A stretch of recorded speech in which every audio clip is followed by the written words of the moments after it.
Buenas tardes a todos, muchas gracias por acompañarnos en la presentación de 808 días de Francisco de Lich.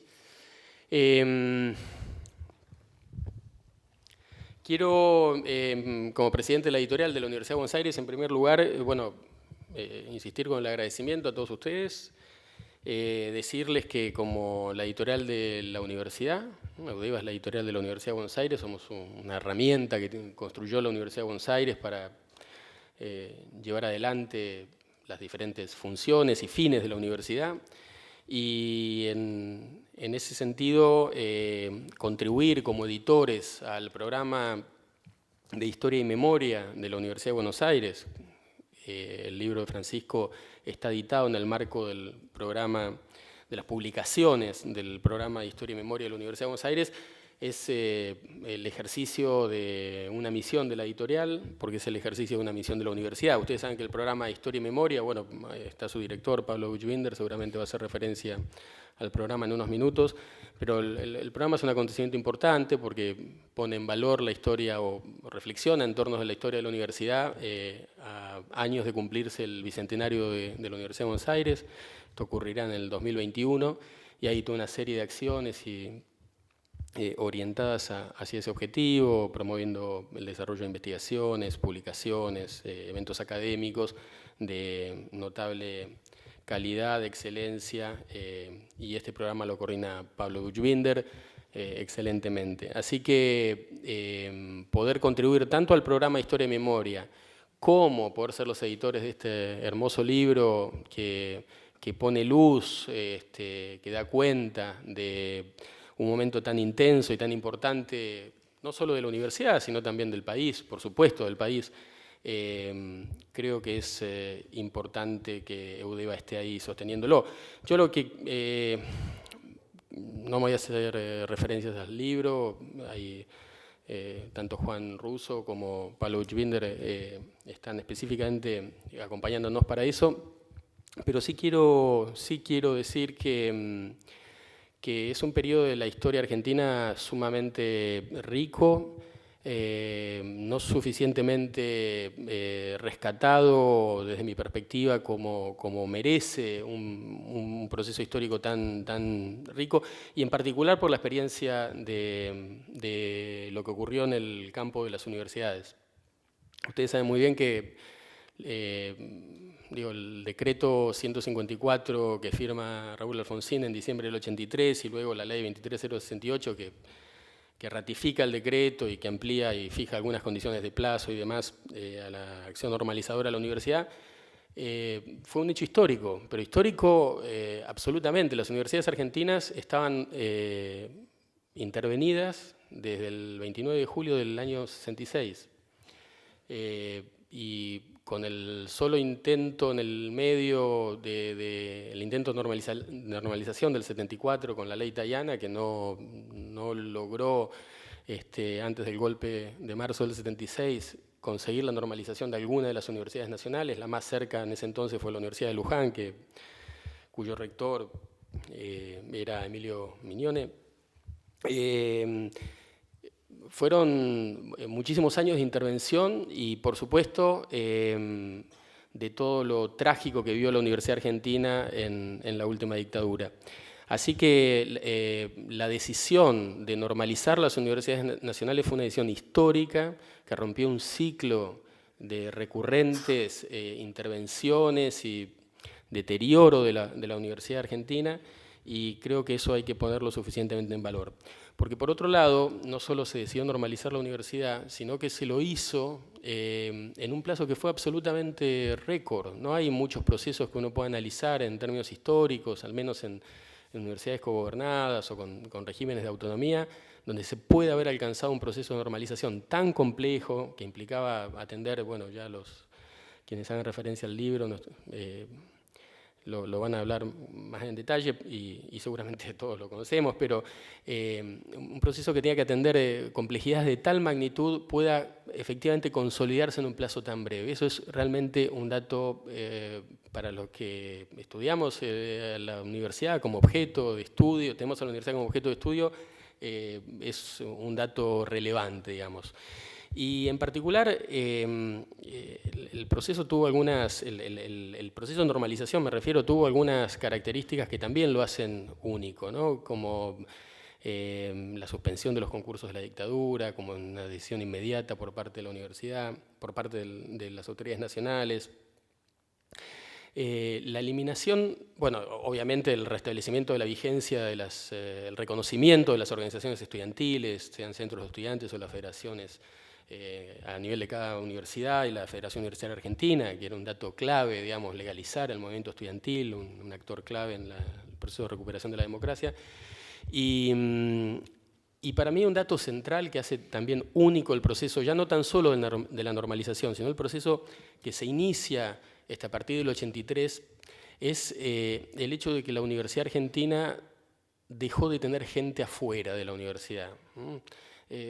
Uno puede construir la historia de la universidad en la Argentina por quienes estaban adentro y quienes estaban afuera. Aún en épocas que la universidad tuvo una importante expansión, un importante desarrollo, un importante dinamismo, ¿no? La llamada década de oro, la Universidad Argentina era una universidad que también excluía a profesores. Creo que una de las características que el proceso de la normalización universitaria lleva adelante es precisamente construir un modelo de universidad público, donde todos, por supuesto todos aquellos que hubieran respetado la vigencia de los derechos humanos y no hubieran hecho cosas en contra del sistema democrático, la vigencia de las instituciones, pero cumpliendo ese denominador común, todos, independientemente de su ideología, su pertenencia, tenían un lugar o deben tener un lugar en la universidad, por supuesto sobre las bases del mérito. Y ese es el deber ser, ¿no? El deber ser que se instala en la universidad, es un deber ser que todos conocemos, muchas veces difícil de materializar, no exento de complejidades, las instituciones son instituciones complejas y hay que gestionarlas y tienen épocas, pero yo creo que ese es un denominador común muy fuerte del proceso de normalización de una universidad inclusiva, una universidad pública, cuyo valor radica precisamente en la diversidad, en contener dentro de la universidad, o al menos en pretender, en el objetivo de pretender contener a la diversidad.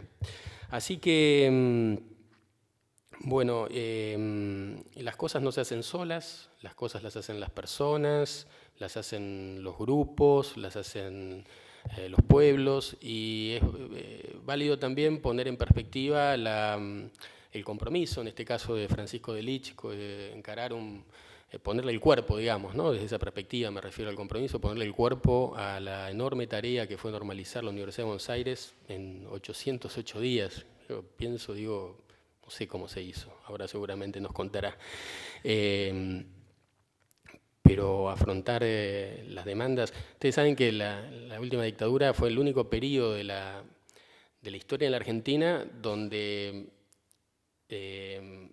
hubo un decrecimiento neto de la tasa de escolarización en el nivel universitario, en la educación superior en general. O sea, esto es un dato, o sea, expulsó población la Universidad Argentina. Hubo momentos en la historia muy regresivos en términos de que la universidad no incorporaba la misma tasa de crecimiento de la población, pero en la última dictadura hubo un proceso expulsivo dentro de la universidad. Y esto generó una demanda de acceso a la educación superior, que todos conocemos muy bien, que era una de las papas calientes que había que atender en ese momento, y que creo que ahí hubo unas ideas muy innovadoras, hubo propuestas y hubo una articulación de intereses muy complejos. Eso creo que es un dato a tener en cuenta, y la verdad que es un gran gusto poder estar presentando esta narración en primera persona de estos 808 días al frente de la Universidad de Buenos Aires. No quiero extenderme más, muchísimas gracias por estar todos acá. Quiero darle la palabra ahora a Pablo Buchbinder, que es profesor de la universidad en la Facultad de Ciencias Sociales, un gran historiador y, como ya les adelanté, director del programa Historia y Memoria, para que haga referencia a la obra de Francisco.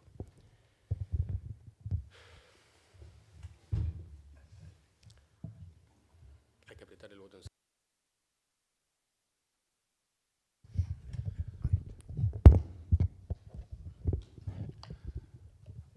Bueno, buenas tardes. Quiero agradecerle a UDEVA, digamos, en la persona de su presidente aquí, Gonzalo Álvarez, el esfuerzo por organizar esta presentación y, por supuesto, el principal agradecimiento al doctor Delich por haber, digamos, en principio aceptado, digamos, incluir el libro dentro de la colección editorial del programa de Historia y Memoria.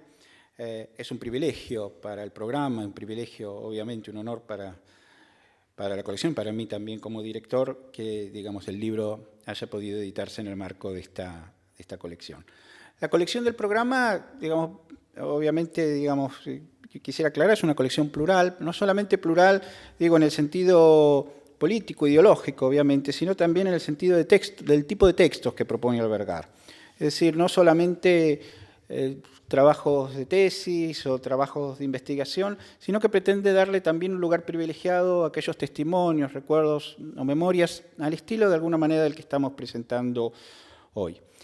Y yo también en ese sentido quisiera señalar tres aspectos que a mí me parecieron particularmente atractivos del texto, que me resultaron atractivos cuando yo lo vi por primera vez, estando el libro en su fase de edición.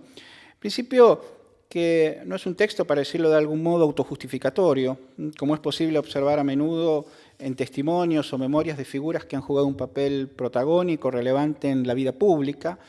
Es decir, no es un texto cuyo objetivo central tenga que ver con la defensa, esencialmente, de una gestión, pero eso quizás no es lo que me pareció más interesante. Lo que a mí me pareció más interesante como historiador fue cómo el texto lograba insertar esa experiencia personal en la historia política de la Argentina de aquellos años, ¿no? Es decir, esto es lo que, digamos, a mí me pareció central y más atractivo de esa estructura general. Cómo, digamos, inserta y cómo vincula esa experiencia y la articula con un marco social y político mucho más amplio, en el que esa, digamos, experiencia particular tuvo lugar.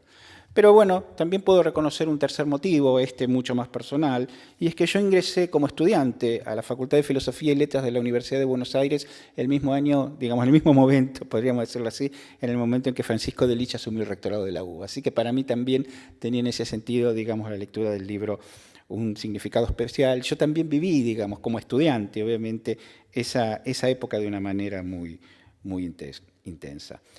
Yo creo que, digamos, una de las primeras cuestiones que uno puede advertir en el libro y que asombran de alguna manera es la magnitud de los desafíos que tenía delante de sí en diciembre de 1983 la democracia argentina, que tenía el sistema universitario y que tenía también la Universidad de Buenos Aires.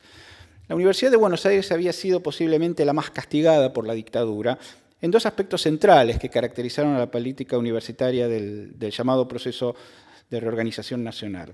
En primer lugar, castigada en términos, como, digamos, contaba recién Gonzalo, en términos de exclusión, ¿no? Es decir, en términos de exclusión por motivos políticos, ideológicos, de una vasta masa de estudiantes, intelectuales, profesionales, que, digamos, por estas razones estaban afuera. Y en segundo lugar, por las restricciones al ingreso, uno de los ejes de la política de la dictadura, ¿no? Esas restricciones al ingreso que se expresaron primero en la política de cupos, fundamentalmente, y después, en un segundo término también, a través de la política de aranceles. Y lo que el libro muestra muy bien son las tensiones y los esfuerzos que implicaba romper con estos dos aspectos que había heredado la universidad en 1983. Una reconstrucción, vale la pena señalarlo, como se marca también en el libro, en un contexto en el que no era todavía evidente, como nosotros obviamente sabemos hoy, si la Argentina había entrado en un nuevo ciclo, un ciclo de vigencia de las instituciones, o si por el contrario estábamos insertos aún en ese vaivén, en ese péndulo, digamos, como señala Delich, caracterizado por ciclos democráticos interrumpidos periódicamente por ciclos, digamos, de golpes de gobiernos y de golpes militares.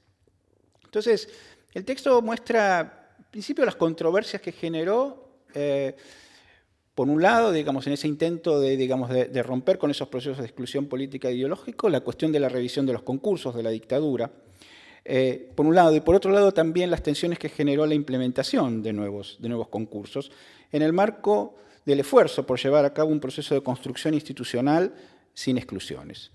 Y por el otro, el texto muestra también ese otro desafío, ¿no? Es decir, cómo construir una universidad que rompiese con esas trabas, quebrase esas trabas al acceso que habían caracterizado la política de la dictadura. Por eso, digamos, llamó la atención como el libro muestra, como primera medida que toma Delitzsch cuando llega al rectorado, la eliminación de los cupos y de los aranceles.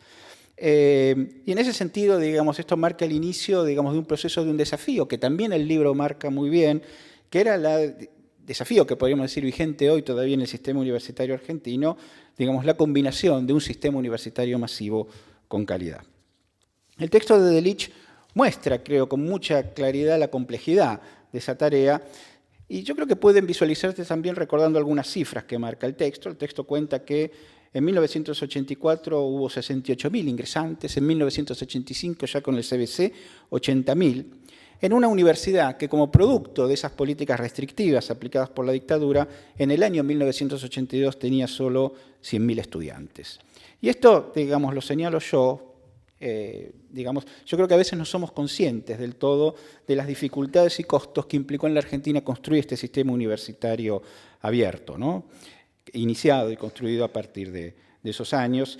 Había 500.000 de estudiantes universitarios en 1983 y hoy, poco más de 30 años, digamos, tenemos 1.800.000, ¿no? Es decir, en un ritmo de crecimiento que excede considerablemente, digamos, el ritmo de crecimiento demográfico. Quizás la otra cuestión que a uno le llama la atención cuando lee el libro es la creatividad y entusiasmo, ¿no?, de esa época. El grado de creatividad con que se asumieron todas esas tareas, y lo que uno puede ver, y el grado de optimismo también, ¿no? Y lo que uno puede ver también es cómo a medida que ha ido pasando el tiempo, ¿no?, obviamente esa creatividad y ese optimismo se han ido posiblemente perdiendo, ¿no? Y lo que uno puede ver también, obviamente, es que como muchas de las instituciones que le dan hoy un sello particular a la Universidad de Buenos Aires son de esa etapa. Muchas de las instituciones, digamos, que caracterizan hoy, digamos, la vida pública de la universidad, podríamos decirlo así. Obviamente, en primer lugar, de esa época es el CBC. El CBC tiene un lugar relevante en el libro. El CBC entendido no solamente como una cuestión vinculada con el ingreso, sino también como resultado de una manera de pensar la formación universitaria, parte, como se señala aquí, de una reforma pedagógica mucho más amplia, que no se limitaba entonces a la necesidad acuciante en ese momento de dar una solución al problema del ingreso y al problema de la demanda contenida a lo largo de los años para acceder a la universidad. El CBC, junto a otra institución, disuelta tiempo después, que fue el Centro de Estudios Avanzados, que implicaba también, digamos, una tarea fundamental, que era recuperar en el marco de una universidad que había sido tradicionalmente dividida en facultades, porque esta es una estructura que la universidad, digamos, ha generado prácticamente desde fines del siglo XIX, cómo generar en ese contexto un espacio común de formación. Es decir, cómo recuperar, yo digo, carácter esencial también de la vida universitaria. En ese periodo se crearon también dos organismos de la UBA que han sido también centrales en los procesos de democratización del conocimiento, como son UBA 21, el programa de educación a distancia, y también UBA 22, digamos, el programa de la universidad en las cárceles. De esa época es la reorganización del Centro Cultural Ricardo Rojas, la recuperación de UDEVA y la Facultad de Psicología y de Ciencias Sociales. Y acá también quiero señalar, digamos, las características y la magnitud del desafío, que era avanzar en la profesionalización e institucionalización de las ciencias sociales, disciplinas que se habían caracterizado siempre en la Argentina por atravesar procesos muy débiles de institucionalización en el espacio de la universidad pública, ¿no? Es decir, en el libro se recuerda muy bien que a veces carrera de ciencia política, por ejemplo, existía en el ámbito de la universidad privada, pero no había, digamos, no existía en el ámbito de la Universidad de Buenos Aires. Y también, digamos, de otros problemas que aparecen aquí de los que se habla menos, digamos, las dificultades para resolver el problema de la infraestructura y el problema, por ejemplo, de la selección y formación de los docentes.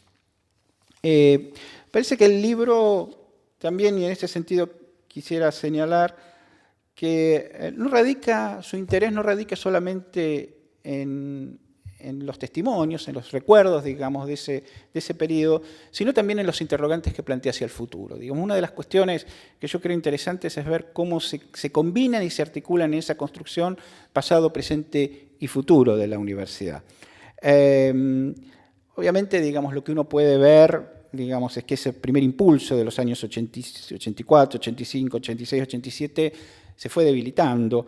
Digamos, como han señalado muchos historiadores y sociólogos, se perdió también el optimismo de aquellos años que presuponía que con la llegada de la democracia se iban a resolver los problemas sustantivos de la sociedad argentina. Y el texto muestra, digamos, en el hilo del relato, digamos, de los episodios de aquella época, cómo muchos de los vicios y prácticas que asignaban la vida universitaria hasta 1983 estaban quizá por un lado en la herencia de la dictadura, pero también que había que comprenderlos en el marco de políticas y culturas muy arraigadas de largo plazo y a las que, digamos, la dictadura no era ajena, pero que no alcanzaban a explicarla, ¿no? Y el fin de la dictadura obviamente tampoco las iba a erradicar. Entre ellas a mí me llamó mucho la atención esa frase, digamos, expresión que hay en el libro, digamos, la vigencia de ese irrespeto, como se llama Delilla, a los bienes del Estado, que él ilustra a partir de una anécdota vivida en el Hospital de Clínicas de la universidad. Entonces yo digo, el libro así como transmite una lectura de una gestión sucedida hace más de 30 años, con la perspectiva que da, digamos, el tiempo para poder, digamos, observar el sentido de estos procesos, contiene también una serie de reflexiones muy inquietantes relativas a la situación actual de la universidad y a su futuro, que están, digo, insertas en una perspectiva que yo no la llamaría pesimistas, pero sí, digamos, que contemplan una serie de advertencias sobre las que creo que valdría la pena reflexionar y que, digo, son reflexiones sobre el futuro de la universidad, también ancladas en una reflexión sobre la sociedad argentina. Y esa es quizás la parte, podríamos decirlo así, más compleja del libro, ¿no? Es decir, la parte probablemente que exige, digamos, una lectura y una reflexión más exigente. Yo digo, el libro de alguna manera propone pensar los desafíos de la universidad en un contexto de desafíos que son globales y plantea también cómo procesar esos desafíos en un contexto de culturas institucionales y políticas que son propias de la Argentina. Culturas políticas institucionales que no crean tampoco las mejores condiciones para poder procesar esos desafíos. Esos desafíos se dan en un contexto en el que la autonomía ya constituye un dato de la realidad, ha funcionado, digamos, a lo largo de más de 30 años, pero tampoco la recuperación de la autonomía y de las instituciones ha resuelto todos esos problemas. Entonces, afrontar esos desafíos es fundamental para que la universidad cumpla también con una función esencial, que es contribuir a la creación de una sociedad más inclusiva y más igualitaria, en un contexto también en la cual, podría advertir un problema, ¿no?, entre el avance de la democracia por un lado y la construcción de una sociedad igualitaria por otro, ¿no? Es decir, esa conciliación constituye aún, podríamos decirlo de alguna manera, un problema no resuelto. Esos desafíos que tiene la universidad digamos, Delitzsch los sintetiza en algunas mutaciones, ¿no? Desafíos que tienen que ver con la necesidad de renovación de los métodos de aprendizaje, de planteo de una nueva relación con el Estado, con las empresas, con las formas de gestión y de la enseñanza. Entonces, el problema que se plantea ahí es cómo conciliar y llevar adelante esas transformaciones en el marco de una cultura política que tiene dos rasgos esenciales que dificultan los acuerdos, ¿no? Primero, la primacía de los intereses corporativos, proceso que también se da en el ámbito de la universidad, y después hacerlo en una sociedad donde los acuerdos en líneas generales no son sencillos, que Delitzsch también atribuye al tipo de transición democrática que vive la Argentina, ¿no?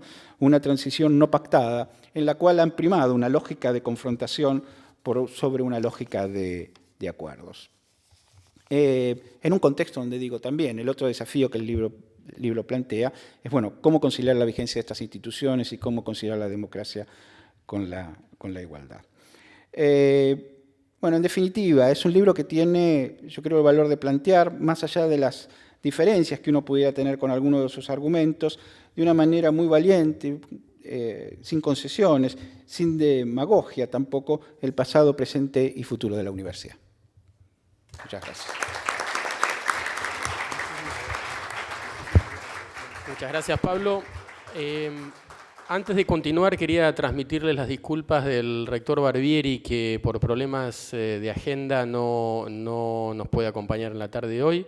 Y voy a darle la palabra al profesor Juan Russo, profesor de la Universidad de Guanajuato, doctor en Ciencia Política. Juan. Muchas gracias. Es un gusto y quiero agradecer, especialmente la posibilidad de participar en esto que es una reflexión con uno de los intelectuales que contribuyó a la renovación del pensamiento democrático, ¿no? Antes de la rectoría, a través de publicaciones muy pioneras como fueron las de Crítica y Utopía, y luego a través de la gestión, ¿no? Es decir, hay una confluencia que resulta muy interesante y que creo se puede ver bastante bien en el texto sobre toda la gestión de la democracia en la Universidad de Buenos Aires, ¿no?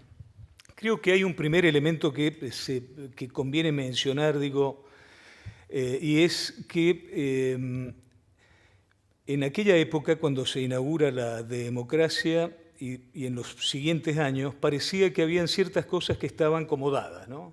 Y que habían ciertas cosas que debían ocurrir inevitablemente, una visión determinista sobre la construcción del cambio en Argentina, ¿no? Cuando nosotros lo vemos a 30 años, y cuando no solamente lo vemos a 30 años, sino cuando se lo compara con otras experiencias de América Latina, y cuando en el caso de la democracia, pero también en el caso de las organizaciones universitarias, se hace la comparación con otras instituciones dentro del mismo país, nos damos cuenta que esta tesis del determinismo, esto es, la existencia de ciertas condiciones que llevaban a que la democracia se diera sí o sí en la Argentina, es totalmente falsa. Es decir, la democracia en Argentina y algunas de las características de la democracia en Argentina la hicieron actores concretos de carne y hueso, con decisiones, algunas de estas muy acertadas y que cambiaron el rumbo de Argentina. Es decir, la Argentina no estaba predeterminada en el año 83 y en el año 84. Y en ese sentido, creo que también hay un elemento que está presente, que uno puede ver que el texto es interesante porque es alguien que hizo gestión, pero al mismo tiempo Francisco, es sociólogo importante en la región, y entonces está esta distancia y este revivir una experiencia, y la distancia como analista, ¿no? Si uno se fija, hay durante la etapa de la democratización en América Latina, hay países que tuvieron mucha suerte. Curiosamente, en Argentina en esa época tuvimos suerte, una especie de cosa rara, ¿no? Y hay otros países que no tuvieron suerte. O sea, España tuvo suerte con la transición porque tuvo a Felipe González. La propia Italia de la posguerra tuvo suerte porque tuvo a De Gasperi y a Togliatti. México no tuvo suerte, por ejemplo, en el 99 fue una oportunidad perdida. La Argentina fue una oportunidad ganada, porque estuvo Alfonsín, porque estuvo Francisco de Lich, porque hubo un conjunto de actores que supieron aprovechar una estructura de oportunidades que se ofrecían en ese momento. Y creo que porque también hubo una metodología que fue bastante acertada, que fue una metodología de saber hacia dónde se iba, donde se mira muy claramente un horizonte y donde se construye una agenda y esa agenda se hace, ¿no? Es decir, se trabajó con una agenda muy clara y se trabajó con una agenda en la que se eligieron cuáles eran las decisiones que contribuían a la principal meta que tenía la Argentina de esa época, que era la consolidación de la democracia. En el caso de la universidad, yo voy a relatar una anécdota personal insignificante, ¿no? O sea, yo estaba en la Universidad Nacional de San Juan, Francisco nos habíamos conocido en el año 82, lo habíamos invitado, habíamos hecho el colegio de sociólogos allá y la Federación de Sociología acá, y lo invitamos para una plática sobre la Guerra de las Malvinas. Acababa de terminar la Guerra de las Malvinas y todo lo que implicaba la iniciación de la transición hacia la democracia, todavía bastante compleja e incierta, ¿no? Y iniciamos la democratización y la gestión en la Universidad Nacional de San Juan, en la Facultad de Ciencias Sociales, y las diferencias, en las transiciones que se dieron en las organizaciones en el interior del país fueron extraordinarias, ¿no? La escala, el peso de factores comunitarios, llamémosle, respecto del cambio político. Francisco era en esa época rector, pero no solamente era rector de la Universidad de Buenos Aires, era un promotor activo frente a otras universidades también del interior. Viajaba, se conectaba con gente, se vinculaba con los grupos que promovían el cambio, etc. O sea, digo, habían actores de la democratización y hubo una coalición bastante importante sobre la democratización en ese momento, ¿no? Creo que uno de los puntos interesantes y que se menciona en el libro y que creo que hay que destacar porque en su momento fue prácticamente, en términos prácticos, en términos de agenda política, fue muy relevante, y hoy lo es también teóricamente, es que la Argentina pudo consolidar la democracia con un proceso que se califica de destitución autoritaria. O sea, no solamente había que construir la democracia, sino que había que deslegitimar lo que era el pasado y evaluar alternativas respecto de lo que había sido el pasado. En el caso de Alfonsín, esto se tradujo en una ruptura, digamos, con estrategias y con inercias que habían en el momento y que se tradujeron fundamentalmente en el juicio a las juntas y en un discurso muy valiente de denuncia frente a cualquier golpe de Estado y en un discurso también muy fuerte a favor de que la democracia era la única vía de convivencia entre los argentinos. Y en la Universidad de Buenos Aires, uno de los puntos importantes fue romper con algo que tenía un enorme prestigio, que tenía un enorme valor, que era la tradición de oro de la Universidad Argentina, famosa nacional e internacionalmente, que fue toda esta década del 60 hasta el 66. Y digo, hay que tener mucho valor para decir, esa ya no es la vía válida, lo que hay que hacer es que construir una nueva vía. Se empezó a construir una nueva universidad porque era otra la Argentina, ¿no? Entonces, acá era destitución autoritaria y al mismo tiempo reevaluación de lo que había sido el pasado. Este elemento de discontinuidad creo que fue un factor bastante importante. Creo que también hay otro elemento que se tiene que mencionar. La transición argentina fue una transición de discontinuidad y una consolidación conflictual, es decir, hubo un conflicto continuo y sistemático y crónico y demás por muchas series o sea, por un conjunto de factores, el sistema de partido, etcétera, etcétera, que llevaron a que oposición y gobierno continuamente tuvieran que reforzar sus identidades y reforzar el régimen político a través de la competición y del conflicto. En el caso de la Universidad de Buenos Aires creo que la gestión fue de discontinuidad, pero al mismo tiempo de una gran articulación del consenso interno. Es decir, yo no diría que fue una gestión conflictual internamente, fue una gestión de avance hacia el futuro, pero de una gran incorporación y de una gran legitimación interna, ¿no? Creo que también el texto tiene otro elemento importante. Hay una evaluación de lo que se vivió y también desde el comienzo se sigue pensando en el futuro. Esto, digo, no es un texto de memorias. Uno no puede decir, mire, 808 días, que el título puede llevar a este engaño, no es solamente 800 días. Lo que está marcando es una agenda y quizás señalando, yo diría, una estrategia de pensamiento, ¿no? Y esa estrategia de pensamiento tiene que ver con dos cosas. Francisco, cuando uno se fija en las lecturas, en los comentarios de su lectura, etcétera, hay dos elementos a los que siempre presta atención, y uno tiene que ver con el desarrollo de la tecnología, como se puede ver en ese último capítulo sobre el futuro, hacia dónde vamos, que aquí lo está planteando en términos de la relación computadoras, máquinas y jóvenes, que es un problema que continuamente nosotros tenemos, ¿no? Porque digo, cada vez sabemos menos sobre estos jóvenes que conocen mucho más de cosas que nosotros como docentes conocemos menos, etc., ¿no? Pero también hay otro aspecto que está presente y es el análisis de los movimientos sociales. Es decir, él está pensando continuamente en hacia dónde se está yendo, ¿no?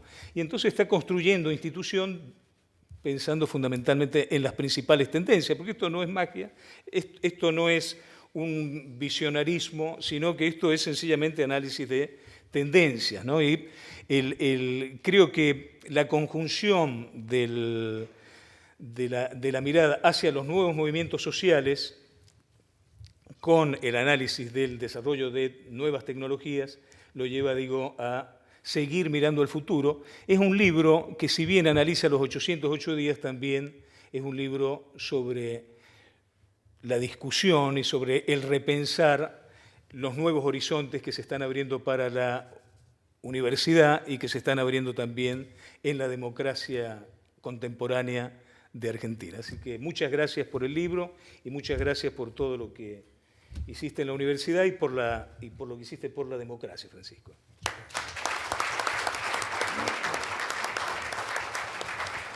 Bueno, el turno del autor, Francisco. Muchísimas gracias a todos por estar esta tarde aquí, por acompañar la presentación del libro. Otros muchos agradecimientos están en el libro y necesito mencionar todavía una vez más tanto a Gonzalo como a Luis, que están aquí presentes, y a Pablo, porque me permitieron que este libro fuera editado por Eudeva. Este libro o salía en Eudeva, era editado en Eudeva, o no salía, simplemente porque es parte, primero, de mi propia vinculación intelectual con Eudeva, porque habían publicado un libro en 2002, que para mí fue un libro importante en mi propia trayectoria intelectual, y eso tenía Eudeva, además de otro libro sobre propiamente la experiencia de la UBA, que es la mega universidad, de modo que la edición de este libro iba mucho más allá de lo que son para alguien que es un profesional y que ha publicado ya bastante más libros tal vez de los que debería, pero de todas maneras ahí están. Era una posibilidad para mí, una posibilidad muy acotada. Lamento también, pido disculpas por esta tardanza, que tiene que ver simplemente con la edad. Yo tengo desde hace unas horas un celular nuevo, y como no tenía a mano ningún nieto que me enseñe cómo funciona, no podía recibir los mensajes que me hubieran guiado fácilmente hasta este lugar. Así que felizmente por lo menos veo a una de mis nietos aquí que ya me enseñará cómo funciona este instrumento tan complejo como es un celular. Dicho lo cual, y agradeciendo también especialmente que esté aquí Beatriz, que es el testigo más directo que tiene mi gestión como rector, de la gestión de la universidad. Hay muchos otros testigos, por suerte, que están aquí y otros que no están. Pero Beatriz me recibió en la universidad y me despidió también. Pero me recibió sobre todo porque yo había tenido una experiencia un poco curiosa. Unos días antes de que asumiera el rectorado, pero cuando era público, digamos, que iba a ser rector, nunca sabré bien por qué, pero a veces uno hace estas cosas que no sabe bien por qué. Fui a visitar al rector que estaba a cargo de la Universidad de Buenos Aires, que me parecía que se firmaría un acta, que habría yo cuando era joven era abogado, digo, algo debe haber que haya que hablar con este señor, y bueno, lo haremos, ¿no? Así que fui ahí y estaba el profesor, un hombre conocido que no voy a nombrar, que era el rector de la universidad, y que me recibió de este modo. Primero con un elogio inmerecido, en fin. Dijo, pero usted, que es un líder de la reforma universitaria, usted, que es un profesor conocido, catedrático de la universidad, usted mismo viene a intervenir la Universidad de Buenos Aires. Yo hubiera esperado cualquier cosa, menos esto de ser alguien que venía con una ley del Congreso, como les dijo, una ley del Congreso en la mano y por supuesto con la autoridad de la democracia. Así que empecé a reírme ahí y no paré de reírme hasta mucho tiempo después. Así que cuando tenía que empezar a trabajar propiamente, a cumplir funciones, fui ahí a la calle Viamonte y estaba Beatriz, que me abrió las puertas con cierta sorpresa, porque dijo, a ver, este censo se le expliqué, le dije, mire, yo soy el señor, el rector, que ha sido designado, en fin. Entonces me dijo, bueno, me mostró dónde era el despacho, se sentó ahí, y entonces le pregunté, en realidad, después conociéndola, una pregunta casi agresiva, le pregunté si tomaba dictados, si hacía eso. Me dijo, sí, por supuesto. Y entonces dije, bueno, muy bien, vamos a hacer la primera resolución, los dos solos, la primera resolución de la UBA. Y era una resolución por la cual se decidía que en la Universidad de Buenos Aires no habría más ni cupo ni arancel. Así nomás. Así que quedamos, Beatriz, para siempre en la historia de esta abolición, en fin, que estrictamente se correspondía con un compromiso que había tomado en la campaña Raúl Alfonsín. Había tomado 4 compromisos en relación al sector educación y en relación y específicamente estos 2 en relación a la universidad, así que no hicimos más que...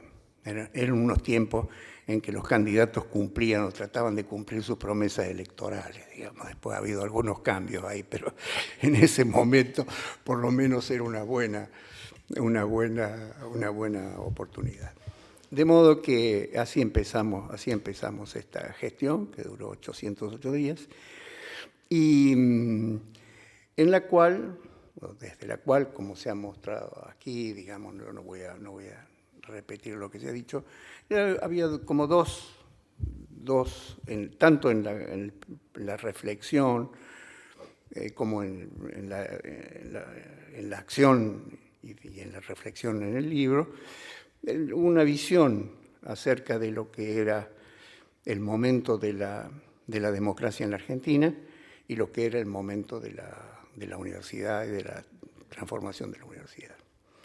Y como suele ocurrir a veces en el pensamiento y en la acción, uno podía pensar primero lo que no quería y luego cómo y dónde buscar lo que uno quería.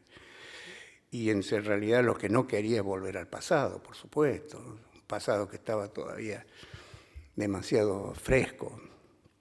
Para nosotros un pasado que nos había hecho sufrir bastante al país y a muchos de nosotros en las universidades argentinas. Y también, como dijo muy bien Pablo, con un cierto optimismo, y más que optimismo, diría como un optimismo bastante racional, bastante bien fundado, creo yo, o así lo sentíamos entonces muchísimos de los que estábamos allí.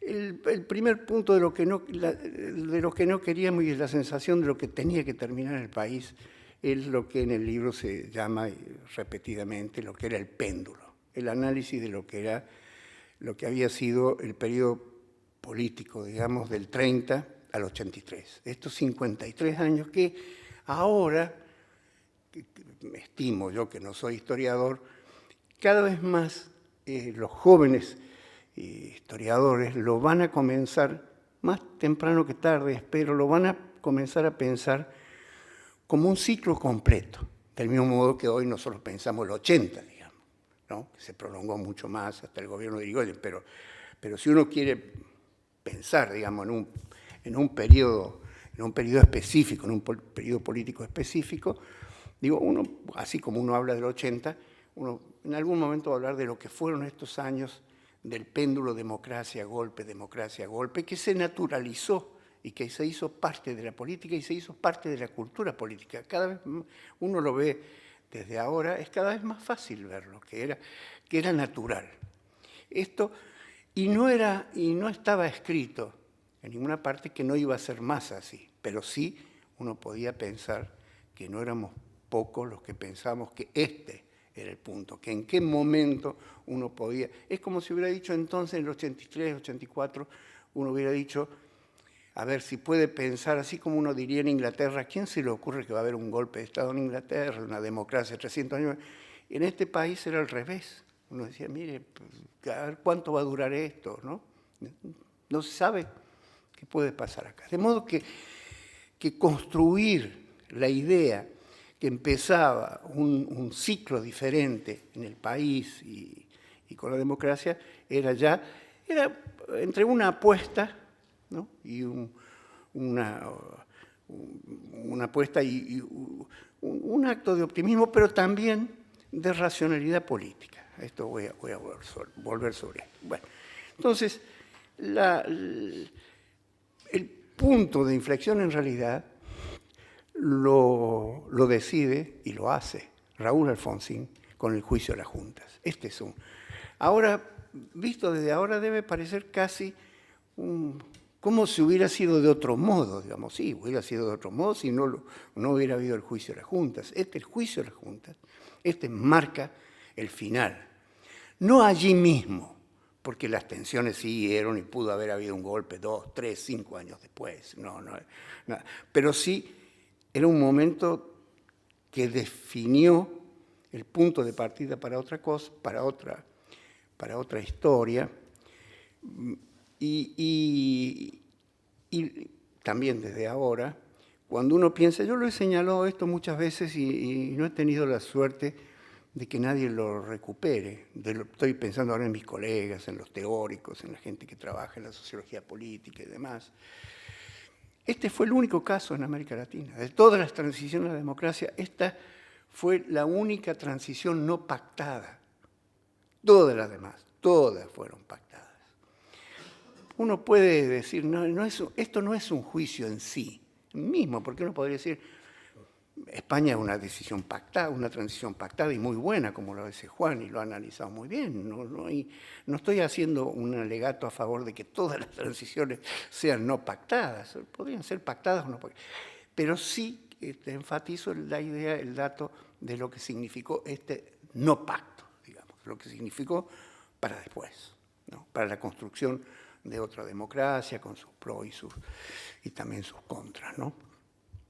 Y esto en la universidad tenía casi un correlato, que es que pues, pude en esos años, ahí mismo, casi al calor de lo que estábamos haciendo, tuve la oportunidad de explicar para justificar qué es lo que íbamos a hacer. Esto que digo está en el libro, en un anexo, en un discurso con el que inauguramos la gestión, así que no es leyendo el diario del lunes que digo esto, ¿no? Pero sí expliqué, dije, miren, tenía una visión histórica de estos 53 años. Decía, miren, en el año 30 echaron a todos los radicales, incluyendo al ex rector Ricardo Rojas y muchos más, y algunos liberales. En el 43, 45 fue un periodo durísimo de las universidades, mucha protesta y mucho enfrentamiento. Echaron radicales, liberales, comunistas, socialistas, demócratas en general. Yo conocí bien a algunos de los líderes de ese momento, porque eran nuestros antecesores, los míos por lo menos, en la Federación Universitaria. Así que cuando yo ingresé a la militancia, digamos, de la Federación Universitaria, teníamos estas referencias de aquellos que habían sido los líderes de aquellas grandes protestas entre el 43 y el 46. Del 55 ni hablar, echaron a todos los peronistas de un modo a veces insensato, cruel, como son todas estas expulsiones, digamos, todas estas cesantías. En el 66 nos tocó a nosotros, a los jóvenes, que éramos jóvenes docentes. Y la Universidad de Buenos Aires, como lo dijo muy bien Pablo, fue probablemente la más castigada, porque era también la que tenía el mayor desarrollo científico en las universidades del país, tenía una élite de pensamiento científico y filosófico, historiográfico, realmente importante. Y después el 73 y el 76, en fin, ya no vale la pena volver sobre. Pero lo que está claro es que cuando nosotros, que en el 83 esto estaba sobre la mesa, digamos, esta inserción en la historia, así como para la democracia argentina decía, mira, hay un punto en el cual esto se termina, para nosotros también era un momento de decisión. Afectivamente, en mi caso y en el de algunos de los que acompañaron no la gestión, de los que acompañaron toda la evolución de la universidad y del sector de ciencia y tecnología en el gobierno. Digo, en mi caso, y de estos amigos, digamos, nosotros éramos como, yo diría, como los hijos de la universidad del 58 al 66, porque era una universidad que para la época era un modelo, no digo un modelo para América Latina ni hablar, un modelo, hubiera dicho, si uno en cualquier lugar del mundo hubiera dicho, mire, hay la Universidad de Buenos Aires, donde están estas gentes, primero un rector, un filósofo como Riccieri Frondizi, que ocupó algún lugar en el mundo, o un historiador como José Luis Romero. Digo, estoy hablando de figuras internacionales de gran relieve. Un científico, un físico como Oscar Barsaski, digamos, para nombrar a los más, en mi caso, los más amigos y los más queridos, y los que nosotros nos sentíamos, yo por lo menos nos sentíamos muy próximos, muy próximos. Yo había sido presidente de la Federación Universitaria de Córdoba con Riccieri Frondizi rector, y veníamos seguidos, veníamos a Buenos Aires, y todos los presidentes de las federaciones. Era tan pequeño el movimiento estudiantil, tan pequeño, cuando uno piensa como ahora, ¿no? En la Junta, acá hay algunos chicos que son muchachos que son ahora militantes, ahora. Entonces yo les digo, miren, la Junta Representativa de la Federación Universitaria Argentina se reunía y para reunirse desplazaba ¿a cuántos? A 15, porque eran 3 por universidad, eran 5 universidades, era una broma, visto desde ahora, eso era una broma. Y digo, así que en ese pequeño mundo, relativamente pequeño mundo de los dirigentes de los estudiantiles y de sus referencias, la tentación de pensar la universidad como una restauración era muy fuerte. Y entonces lo primero que nosotros dijimos no es una restauración lo que necesitamos, porque han pasado muchos años, demasiados años. Y no tampoco una refundación porque es demasiado ambicioso, ¿verdad? Pero sí necesitamos pensar innovadoramente porque es otro el contexto, es otro la universidad, es otro el mundo. Y nosotros nos debemos a ese nuevo mundo. Y lo que mantenemos sólido, por supuesto, eran los principios de la reforma universitaria, lo que tenían que ver con el cogobierno, con la representación, con las libertades y demás. Entonces, teníamos claro, digamos, estas visiones.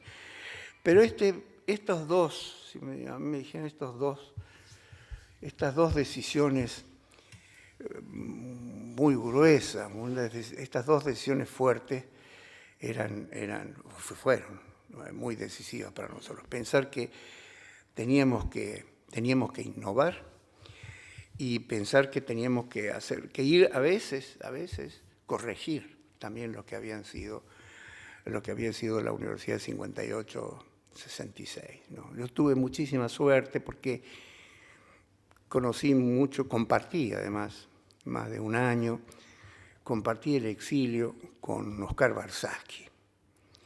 Y él mismo, ya habían pasado muchos años, él se fue en el 66, no volvió nunca más. No volvió como profesor, digamos, que sido a la Universidad de Buenos Aires.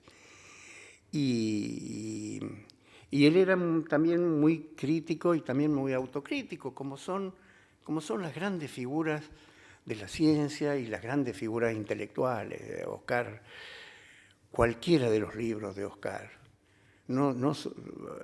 se puede leer hoy, después de casi 40 años de su muerte, se puede leer con mucho provecho para saber cuáles eran las ideas que tenía un científico, digamos, de la ciencia dura, en los años 60, 58, los años de Frondizi, digamos, que iniciaban la Universidad del 58, ¿qué estaban pensando hacer? Y lo pensaban muy bien, como Jorge Sábato, como otros, digamos, que son mucho más conocidos. Sin embargo, como digo, era muy evidente que tendríamos algunos desafíos y que son los riesgos también de toda innovación. Pero como dijo recién Pablo, hay un dato que recién ahora uno puede registrar muchos años después. Fue una época de un gran optimismo. En este país que tiene a veces una tendencia terrible al pesimismo y a la desconfianza y a no creer y en los proyectos, de pronto, esta fue una época, estos años de 83, 84, 85, fue unos años que la gente tendía a creer, por alguna razón, sea por razones políticas u otras, pero yo tengo la sensación muy, muy firme de que fueron unos años en que en general la sociedad estaba como dispuesta también, no sé si dispuesta a cambiar o a cambiar y algo más y a involucrarse o a comprometerse, ¿no? Yo sentí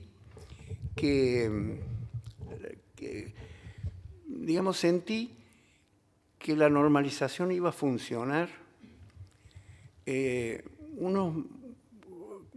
examinando los dos actores básicos de la universidad, que son los docentes y los estudiantes. Los estudiantes lo había visto clarísimo, digamos, porque en ese momento la Franja Morada tenía una gran inserción en la universidad, un gran respaldo estudiantil, había ganado y siguió ganando las elecciones en prácticamente toda la universidad. Y en general, yo diría, entre los estudiantes y los docentes. En marzo, o a fines de marzo, primeros días de abril, yo convoqué a una reunión que se hizo en el Carlos Pellegrini, donde estaban los profesores eméritos y algunos, en fin. Y yo sentí, lo dije además, ¿no?, que en ese lugar estaba la Universidad de Buenos Aires, que ahí estaban los viejos maestros, algunos que después serían premio Nobel, como Leloir, o alguien que merecía ser premio Nobel, como De Robertis, que era parte de ese equipo, y que uno diría. Después vino, cuando empezó la normalización, trajimos a Milstein, que todavía no era premio Nobel, pero vino también. Y la reinserción, y entre Leloir, que era un hombre de una extremada modestia, De Roberti, otro modesto, Milstein, otro súper modesto, uno sentía que estos viejos profes, y grandes figuras de la Universidad de Buenos Aires, ellos se sentían comprometidos, ¿no? Ellos estaban ahí y ellos estaban para decir, a ver, como nosotros con la democracia, a ver si esta vez se puede, supongo yo, a ver, intentemos, veamos, qué voy a hacer. Y ahí era muy fuerte porque los dos grandes temas de la normalización tenía que ver uno con los estudiantes, con la que dije antes, y el otro con los docentes. En el caso de los estudiantes era el ingreso, claramente. Venía la presión muy fuerte de quienes no habían logrado ingresar a la universidad con el cupo, y la evaluación de los profesores. Y en cada una de esas decisiones, ahí yo creo se estableció la suerte de la universidad futura, de lo que es hoy. Y fue claro después, como se mencionó recién también aquí, que fue claro que nos acercamos a lo que la universidad tenía que ser, que era cuando se dijo que nadie que quiera y que merezca tiene que estar fuera de la universidad. Y a la vez esto no se arregla echando indiscriminadamente y creando las condiciones para que el péndulo vuelva a funcionar. Este es el problema nuestro. Y entonces dijimos, bueno, la única solución es la revisión, se habían llamado concursos, era revisar esos concursos, como se decidió y se hizo, y llamar a nuevos concursos. Fue un enorme esfuerzo logístico. En menos de 2 años hicimos y terminamos cerca de 4.500 concursos, más o menos. Y la idea de estabilizar el claustro docente y evitar no los problemas de esos años, sino evitar las facturas para el futuro, ¿no? Y finalmente funcionó. Y la interpelación de los estudiantes la logramos también canalizar con la creación del ciclo básico común, y que sigue funcionando todavía. Y a partir de ahí, cuando en el año 85, 80.000 estudiantes encontraron, cada uno de esos 80.000 encontró un aula y encontró un profe.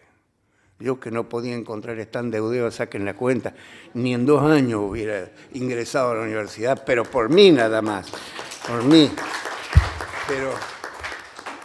Pero esos que eran más astutos que este ex rector, estos encontraron cada uno y funcionó. No hubo un choque de trenes, ni colapsó la universidad como se esperaba. Y aparte del mérito de Patricia Ángel y de su equipo que organizaron este enorme desplazamiento, unos días antes, con cierta insolencia, le dije a algunas de las autoridades que estaban preocupadas, autoridades del país que estaban preocupadas, ¿no? Me dijeron, bueno, y esto, Francisco, esto va a terminar en un desastre, ¿no? El lunes. Y yo, que tenía alguna duda también con todo, ¿no? Bueno, que uno puede ser audaz, pero no tan tonto, digamos, no pensar los riesgos. Entonces le dije, no, mire, no se preocupe, acá hay solamente 2 instituciones que pueden movilizar a 80.000 personas en un mismo día y con orden, que son el Ejército Argentino, que ya no existe, y la Universidad de Buenos Aires. Así que ni se preocupen. Bueno, quiero decir que resuelto esto, más o menos resuelto esto, lo que se abrió cuando funcionó, la verdad, cuando la revisión de los concursos y el ciclo básico, cuando empezaron a funcionar, el panorama fue diferente, porque uno podía decir, mira, a partir de ese momento, como también fue en la gestión de la democracia, por llamarlo de algún modo, se creó ya la Facultad de Ciencias Sociales, crearon la Facultad de Psicología, en fin, empezó la universidad a ocuparse de sí misma y a pensarse propiamente como universidad, y todo fue relativamente más sencillo. A 30 años de distancia, me parece a mí que yo mismo, para eso escribí este libro también, con una mirada distinta, una mirada en la cual están mucho más pensados los próximos 30 años que esos 30 años, digamos, ¿no? Porque lo que a nosotros nos parecía fantástico en el 83, lo que era cada momento de la democracia, nosotros lo vivíamos no solo como una fiesta, como puesto un ladrillo importante en el camino.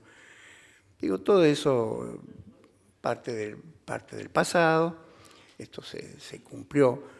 Y ahora se puede pensar también, pensamos en otra, como diría, ahora somos más ambiciosos. Podemos plantearnos ahora la calidad de la democracia. Podemos decir, a ver, si esta democracia que tenemos ahora, podemos ir más lejos, podemos ser mejores demócratas. Con una ventaja, este es el país de América Latina donde la democracia se ha arraigado más fuertemente. Curioso, pero país sí que uno ve las estadísticas años tras años, un país en el que de gente con una baja cultura de la democracia, finalmente comenzó a aceptar que es mejor vivir en democracia.